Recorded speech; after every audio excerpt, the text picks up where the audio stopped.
और इधर खेरसौन में रूसी सेना का हमले में 3 की मौत, 14 लोग जख्मी। आर्टिलरी से खेरसौन पर प्रहार।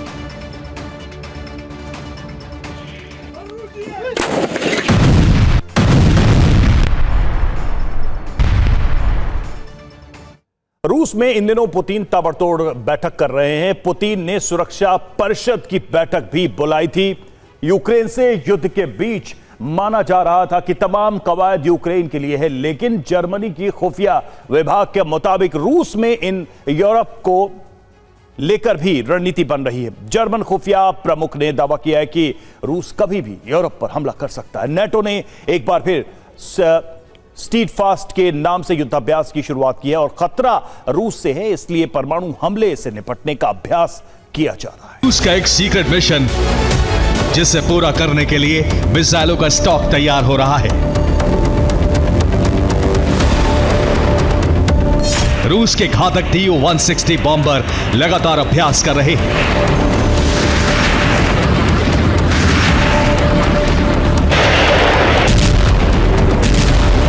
पुतिन कभी सुरक्षा परिषद की मीटिंग बुलाते हैं तो कभी सीनियर जनरल्स के साथ मीटिंग करते हैं। पूरी दुनिया को यही लग रहा है कि रूस यूक्रेन पर हमले की प्लानिंग कर रहा है। दुनिया को लग रहा है कि यूक्रेन पर और तेज रफ्तार से हमला होगा। यह भी लग रहा है कि रूस यूक्रेन विजय की नई रणनीति बना रहा है। लेकिन पुतिन के इस सीक्रेट मिशन की जानकारी अब लीक होने लगी है। रूस की जासूसी करने वाले पश्चिमी देशों को पुतिन के प्लान का अंदाजा होने लगा है। जर्मनी के इंटेलिजेंस रिपोर्ट के मुताबिक रूस यूरोप पर हमला करने वाला है। रूस ने ड्रोन और जेट से यूरोप को परखा है। यूरोप की सीमा की जानकारी ली गई है।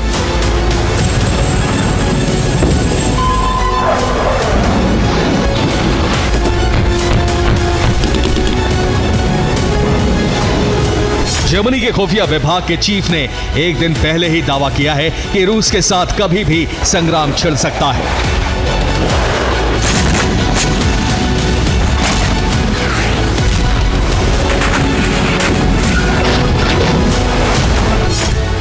जर्मनी की संघीय खुफिया सेवा के लिए अध्यक्ष मार्टिन जैगर ने कहा, पुतिन यूरोप की सीमाओं का टेस्ट करने के लिए तैयार हैं और किसी भी समय टकराव हो सकता है।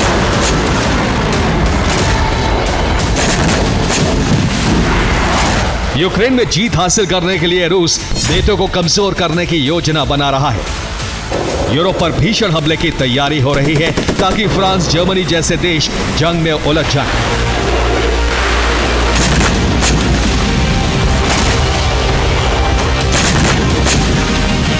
पुतिन के दिमाग में क्या चल रहा है, इसका अंदाजा आप इसी बात से लगा सकते हैं कि बेलारूस में ऑरिशनिक मिसाइल से हमले की प्रैक्टिस की गई।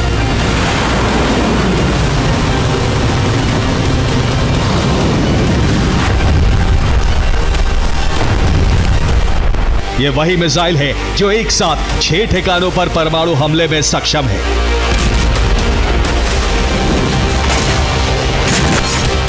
बेलारूस में पिछले महीने युद्धाभ्यास किया गया। अब बेलारूस की सेना को युद्ध के लिए तैयार रहने को कहा गया है। बेलारूस के राष्ट्रपति लुकाशेंको यूरोप को कई बार चेतावनी दे चुके हैं।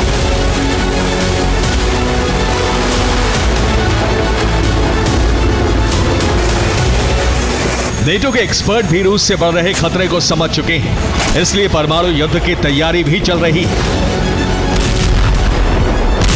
नेटो के देश परमाणु हमले के दौरान कैसे तालमेल बिठाकर पलटवार करेंगे, इसका अभ्यास शुरू हो गया है।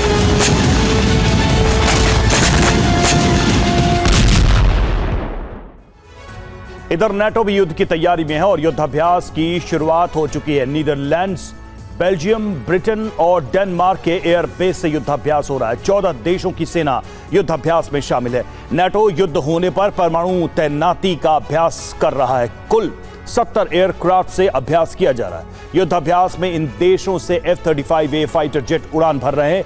ये परमाणु हमले में सक्षम है। ग्रिपेन फाइटर जेट भी युद्धाभ्यास में शामिल किए गए हैं और FA-18 हार्नेट जेट से भी अभ्यास किया जा रहा है।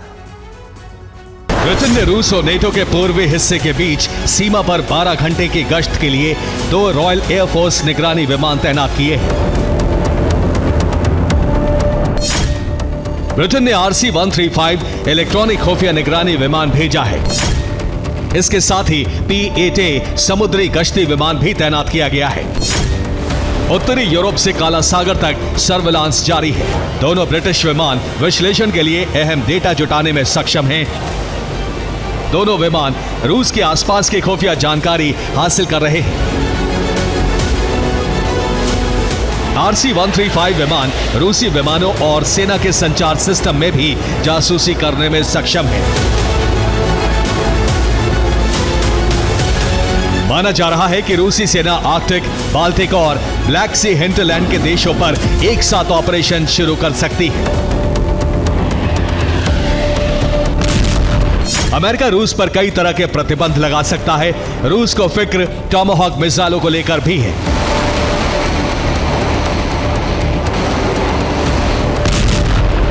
ऐसे में रूस इसका जवाब देने के लिए जंग का विस्तार कर सकता है।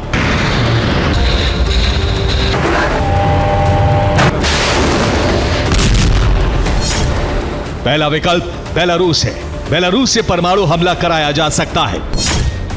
बेलारूस पर प्रतिबंधों के दौरान रूस मदद कर सकता है। रूस के लिए एक और विकल्प है जो यूरोपीय देशों से घिरे है। कैलिनिनग्राद का कोई भी सिरा रूस की जमीनी सीमा से नहीं लगता। एक सुवाल्की कॉरिडोर है जो कैलिनिनग्राद को बेलारूस से जोड़ता है, जबकि लिथुआनिया और पोलैंड दोनों की जमीनी सीमा इससे लगती है। इसलिए दूसरा विकल्प कैलिनिनग्राद हो सकता है। रूस कैलिनिनग्राद को स्वतंत्र देश घोषित कर सकता है।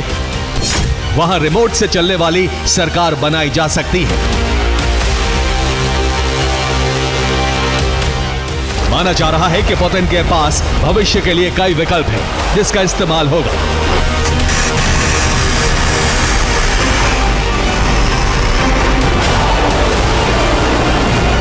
इंग्लिश चैनल के करीब रूसी पनडुब्बी के होने का पता चला है। पनडुब्बी में खराबी आने की वजह से उसे समुद्र की सतह पर लाया गया है। इस बीच संदेहास्पद हालत में यूक्रेन का एक कार्गो विमान डूब गया।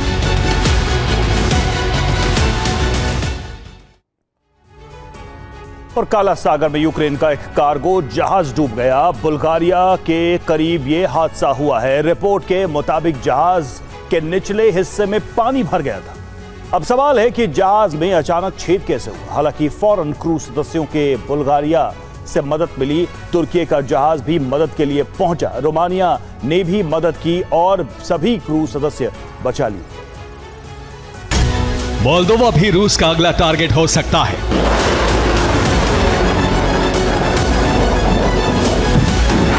क्योंकि मोल्दोवा की यूरोपीय संघ समर्थक पार्टी PAS ने संसदीय चुनाव में स्पष्ट बहुमत हासिल किया है।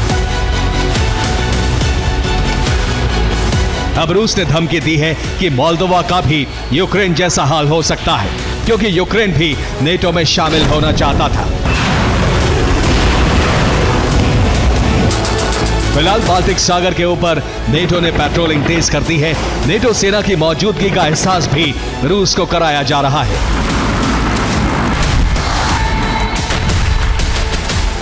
Bureau report, TV9 Bharatvarsh.